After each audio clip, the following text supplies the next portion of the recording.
Indian Premier League IPL cricket ಪಂದ್ಯಾವಳಿಯ ಅಂತಿಮ ಪಂದ್ಯ ಗುಜರಾತ್ನ ಅಹಮದಾಬಾದ್ನ ನರೇಂದ್ರ ಮೋದಿ ಕ್ರೀಡಾಂಗಣದಲ್ಲಿ ಇಂದು ಕೆಲವೇ ಕ್ಷಣಗಳಲ್ಲಿ ಆರಂಭವಾಗಲಿದೆ.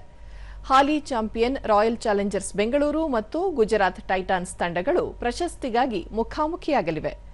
ಟಾಸ್ ಗೆದ್ದ ಆರ್ಸಿಬಿ ತಂಡ ಫೀಲ್ಡಿಂಗ್ ಆಯ್ಕೆ ಮಾಡಿಕೊಂಡಿದೆ. ಆರ್ಸಿಬಿ ತಂಡ ಸತತ ಎರಡನೇ ಬಾರಿಗೆ ಫೈನಲ್ಸ್ ಪ್ರವೇಶಿಸಿದೆ. ಅನುಭವಿ ಆಟಗಾರರಾದ ವಿರಾಟ್ ಕೊಹ್ಲಿ, ನಾಯಕ ರಜತ್ ಪಾಟಿದಾರ್, ದೇವದತ್ ಪಡಿಕ್ಕಲ್, ಟಿಮ್ ಡೇವಿಡ್, ಕೈನಾಲ್ ಪಾಂಡ್ಯ ಆರ್ಸಿಬಿಗೆ ಬ್ಯಾಟಿಂಗ್ ವಿಭಾಗದ ಶಕ್ತಿಯಾಗಿದ್ದಾರೆ. ಭುವನೇಶ್ವರ್ ಕುಮಾರ್, ರಸಿಕ್ ಸಲಾಂದಾರ್, ಕೈನಾಲ್ ಪಾಂಡ್ಯ, ಜೋಶ್ ಹೆಜಲ್ವುಡ್ ಪರಿಣಾಮಕಾರಿ ಬೌಲಿಂಗ್ ಮೂಲಕ ತಂಡವನ್ನು ಗೆಲ್ಲಿಸುವ ಸಾಮರ್ಥ್ಯ ಹೊಂದಿದ್ದಾರೆ.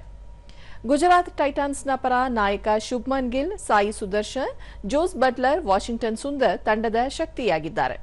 ಬೌಲಿಂಗ್ ವಿಭಾಗದಲ್ಲಿ Kagiso Rabada, Mohammed Siraj, Prasidh Krishna, Jason Holder, Rashid Khan ಮೊದಲಾದವರು ತಂಡಕ್ಕೆ ಬಲ ತುಂಬಲಿದ್ದಾರೆ. ನರೇಂದ್ರ ಮೋದಿ ಕ್ರೀಡಾಂಗಣ ಎರಡೂ ತಂಡಗಳಿಗೆ ನೆಚ್ಚಿನ ಕ್ರೀಡಾಂಗಣವಾಗಿದೆ.